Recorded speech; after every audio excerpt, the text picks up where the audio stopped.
So you're released, you think it's over, but it's really not. We want to talk about how much harder it is for people who are exonerated to get back to a normal life. And we're bringing in Lewis Reed from #Cut50, a bipartisan effort to reduce crime and incarceration in all 50 states. Lewis, thanks for hanging. People get excited when they hear about the victory of someone being released.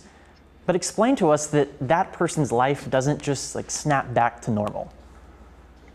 Yeah, I think that, well, first and foremost, thank you for having me on. I think that there are consequences, collateral consequences that people who have been convicted suffer as a result of that conviction. While I know that the topic at hand is specifically around people who have been wrongfully convicted, in my mind, having served almost 14 years in federal prison, I can tell you that there are three types of convictions. And I won't necessarily get into the legal minutia of these convictions, but I will say from a general perspective, you have wrongful convictions, you have illegal convictions, and then you have harmful convictions. So when we're talking about individuals who are released post-convictions, people who have been released from their term of imprisonment, there are more than 46,000 collateral consequences, according to the American Bar Association, that people are faced with. You can't get a job. You can't get housing. In some cases, you can't even get Medicaid.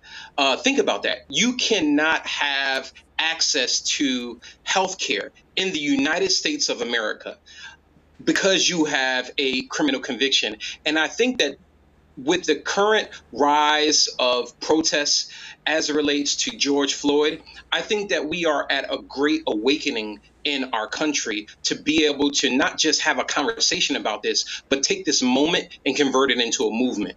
You even talk about, those are tangible things and obviously things that we all need to sort of survive out here in the world. But you even talk about something and have written about prison PTSD, which is more of an emotional characteristic that you carry too. Tell me about that.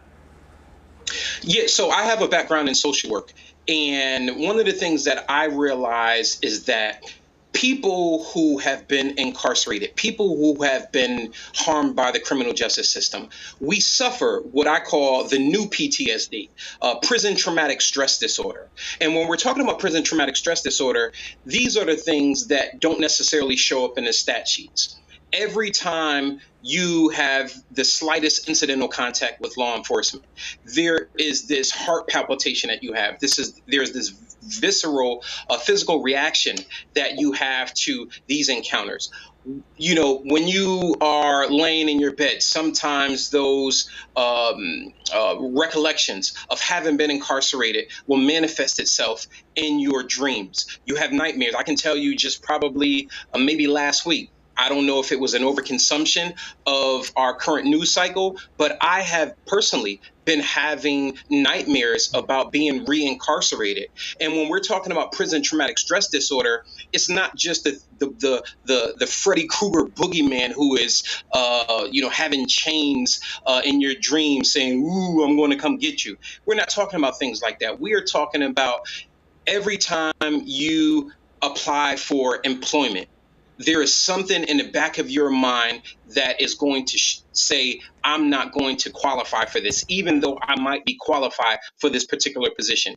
There is something, that frightens you when you go to fill out a housing application where you don't think that you are going to have the basic necessities of life, shelter, because you have a criminal history. And so when we're talking about prison traumatic stress disorder, it's all encompasses to the aforementioned.